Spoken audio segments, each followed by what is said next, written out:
നോമ്പ് തുറക്കുന്ന സമയത്ത് വളരെ സിമ്പിളായിട്ട് പെട്ടെന്ന് ഉണ്ടാക്കിയെടുക്കാൻ പറ്റിയ ഒരു അടിപൊളി സ്നാക്കിൻ്റെയാണ് ഇന്നത്തെ റെസിപ്പി. അപ്പോൾ ഇത് ഉണ്ടാക്കിയെടുക്കാനായിട്ട് 3 നേന്ത്രപ്പഴം തൊലിയൊക്കെ കളഞ്ഞ് ഇതുപോലെ നീളത്തിൽ കട്ട് ചെയ്തെടുത്ത് വെച്ചിട്ടുണ്ട്. ഇനിയൊരു നോൺ സ്റ്റിക്കിൻ്റെ പാന് സ്റ്റൗവിൽ വെച്ചിട്ട് അതിലേക്ക് 1.5 ടേബിൾ സ്പൂൺ നെയ്യ് ഒഴിച്ചു കൊടുക്കാം.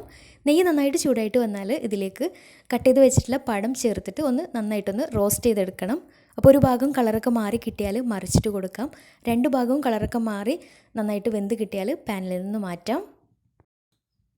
ഇനി ഇതേ പാനിലേക്ക് തന്നെ കുറച്ചും കൂടെ നെയ്യ് ഒഴിച്ചിട്ട് 1/2 കപ്പ് തേങ്ങ ചിരകിയത് ചേർത്ത് കൊടുക്കാം.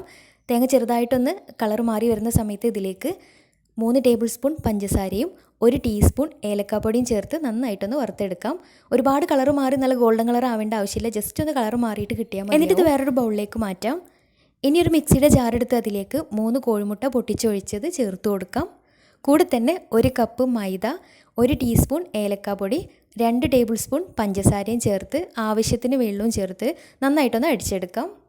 കുറച്ച് ലൂസായിട്ടുള്ള ബാറ്ററാണ് വേണ്ടത്. ബാറ്റർ മിക്സാക്കി എടുത്ത സമയത്ത് ഒരു നുള്ള് ഉപ്പും കൂടെ ചേർത്ത് കൊടുത്തിട്ടുണ്ടായിരുന്നു. ഇനി ഒരു നോൺ സ്റ്റിക്കിൻ്റെ പാന് സ്റ്റൗവിൽ വെച്ചിട്ട് അതിൽ ജസ്റ്റ് ഒന്ന് നെയ്യ് സ്പ്രെഡാക്കി എടുത്തതിന് ശേഷം അതിലേക്ക് 1 തവി മാവ് ഒഴിച്ചു കൊടുക്കാം. മാവ് ഒഴിച്ചു കൊടുത്തതിന് ശേഷം ഇതുപോലെ ഒന്ന് ചുറ്റിച്ചു കൊടുക്കാം. എന്നിട്ട് ഏകദേശം ഒരു ഹാഫ് കുക്കാവുന്ന സമയത്ത് ഇതിൻ്റെ പകുതി ഭാഗത്തായിട്ട് ആദ്യം തേങ്ങയുടെ മിക്സ് ഇതുപോലെ പകുതി ഭാഗത്തായിട്ട് ഒന്ന് സ്പ്രെഡ് ചെയ്ത് കൊടുക്കാം. എന്നിട്ട് അതിന് മുകളിലായിട്ട് വാട്ടി വെച്ചിട്ടുള്ള നേന്ത്രപ്പഴം ഇതുപോലെ നീളത്തിൽ വെച്ച് കൊടുക്കാം. എന്നിട്ട് ഇതുപോലെ പകുതിയായിട്ട് മടക്കിയെടുക്കാം. മടക്കിയെടുക്കുന്ന സമയത്ത് ഒട്ടി കിട്ടാൻ വേണ്ടിയിട്ട് എൻഡ് ഭാഗത്ത് കുറച്ച് മാവ് ആക്കി കൊടുക്കുന്നുണ്ട്. ഒന്ന് കറക്റ്റായിട്ട് നല്ല വൃത്തിക്ക് കിട്ടാൻ വേണ്ടിയിട്ടാണ്. ഇനി എൻഡ് ഭാഗം നന്നായിട്ടൊന്ന് പ്രസ് ചെയ്ത് കൊടുക്കാം. ഇനി ബാക്കി വരുന്ന ഭാഗത്ത് നെയ്യൊന്ന് ബ്രഷ് ചെയ്ത് കൊടുത്തതിന് ശേഷം അവിടെ കുറച്ചും കൂടെ മാവ് ഒഴിച്ചു കൊടുക്കാം.